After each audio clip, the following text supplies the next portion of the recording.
آپ دیکھ رہے دنیا نیوز میں ہوں عمران یوسف ہیڈلائنز آپ جان چکے ہیں۔ بلیٹن کے آغاز میں آپ کو بتائیں کہ وفاقی حکومت کا کسانوں سے 18 لاکھ ٹن گندم پاسکو کے تحت خریدنے کا فیصلہ۔ رواں سال گندم کی بمپر فصل ہوئی، کسانوں کے معاشی تحفظ پر کسی قسم کا سمجھوتا قبول نہیں۔ وزیر اعظم شہباز شریف نے کسانوں کے تحفظات دور کرنے کے لیے وزارت قومی غذائی تحفظ کی کمیٹی قائم کر دی۔ کسانوں کو محنت کا معاوضہ برفت کی بھینٹ نہیں چڑھائیں گے۔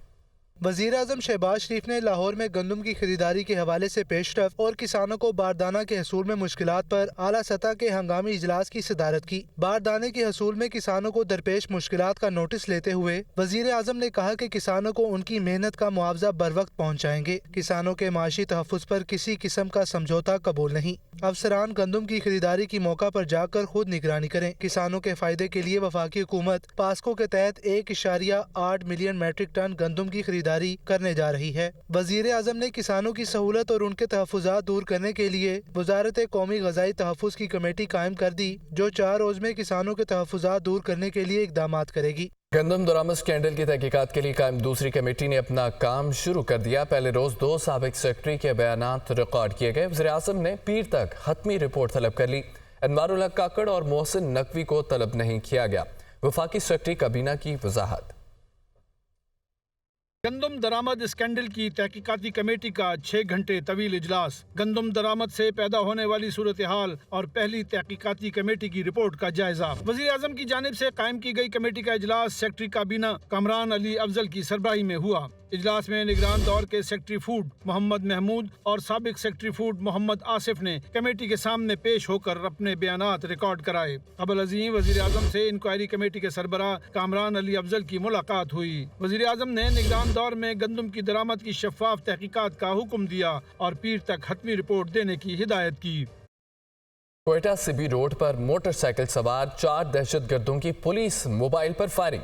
پولیس کی جوابی فائرنگ سے ایک حملہ آور ہلاک ہو گیا۔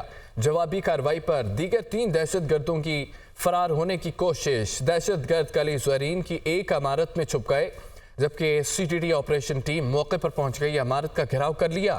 سی ٹی ڈی ٹیم کی کارروائی میں 3 دہشت گرد مارے گئے۔ دہشت گردوں کے قبضے سے اسلحہ، گرینیڈ، موٹر سائیکل قبضے میں لے لی گئی ہیں۔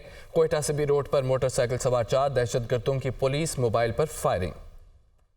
اسلام آباد ہائی کورٹ نے آڈیو لیکس کیس میں 4 اداروں کی جانب سے جج پر اعتراض کی درخواستوں پر فیصلہ جاری کر دیا ہے، جبکہ D G I B, D G F I A اور چیئرمین پی ٹی اے کو توہین عدالت کے نوٹسز جاری کر دیے گئے۔ تینوں اداروں پر 5 لاکھ روپے جرمانہ بھی عائد کر دیا گیا۔ سامبا سے report. F I A I B PEMRA کی جج پر اعتراض کی درخواستیں خارج۔ آئی بی ایف آئی اے کے D Gs, chairman P T A کو توہین عدالت کے نوٹسز۔ تینوں اداروں پر 5 لاکھ روپے جرمانہ بھی عائد۔ آڈیو لیکس کیس میں جج پر اعتراض کا 40 صفحات پر مشتمل فیصلہ جاری۔ اسلام آباد ہائی کورٹ کے جسٹس بابر ستار نے فیصلے میں لکھا کہ مطمئن کریں کیوں نہ تینوں اداروں کے سربراہان کے خلاف توہین عدالت کی کارروائی شروع کی جائے۔ حکم دیا کہ جرمانہ اتھارٹی دینے والے اپنی جیب سے ادا کرے گا۔ فیصلے میں قرار دیا کہ کیس سننے سے اعتراض کی درخواستیں بدنیتی پر مبنی ہیں۔ F I A, I B, PEMRA, P T A نے اکٹھے ایک اسکیم کے تحت درخواستیں دائر کیں۔ چاروں اداروں نے اپنی درخواستوں کے ذریعے جج کو پریشرائز کرنے کی کوشش کی۔ فیصلے میں لکھا گیا کہ شہریوں کے فون ٹیپ کرنے کے معاملے پر عدالت فریقین کو مکمل موقع دے رہی ہے۔ اس دوران عدالت کے سامنے آیا کہ وفاقی حکومت شہریوں کو بنیادی آئینی حقوق دینے میں نااہل ہے۔ Welcome back. بریک کے بعد آپ کو بتائیں سربراہ جے یو آئی مولانا فضل الرحمان کا کہنا ہے کہ حکومت کے خلاف گرینڈ الائنس بنانے کے حوالے سے ابھی تک کوئی تجویز سامنے نہیں آئی۔ حکومت کے خلاف ملین مارچ کا آغاز کراچی سے ہو گیا۔ 9 مئی کو پشاور میں ملین مارچ ہوگا۔ انہوں نے ٹھٹھہ میں میڈیا سے گفتگو کے دوران یہ بھی کہا، بانی پی ٹی آئی کی رہائی کے 2 پہلو ہیں۔ قانونی پہلو پر بات نہیں کریں گے، سیاسی پہلو یہ ہے کہ اگر مد مقابل ہی جیل میں ہو تو اس کے خلاف تقریریں کرنے کا کیا فائدہ؟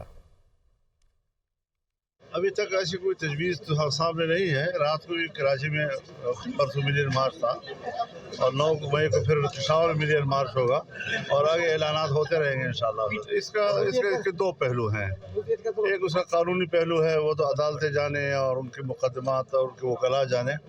ایک اس کا سیاسی پہلو ہے۔ تو میں تو الیکشن سے پہلے بھی کہتا رہا کہ مزہ نہیں آ رہا کہ مد مقابل جیل میں ہو اور ہم آزاد جو ہے ان پر تنقید کر رہے ہوں۔ تو اب تو صورتحال ہم سمجھتے ہیں کہ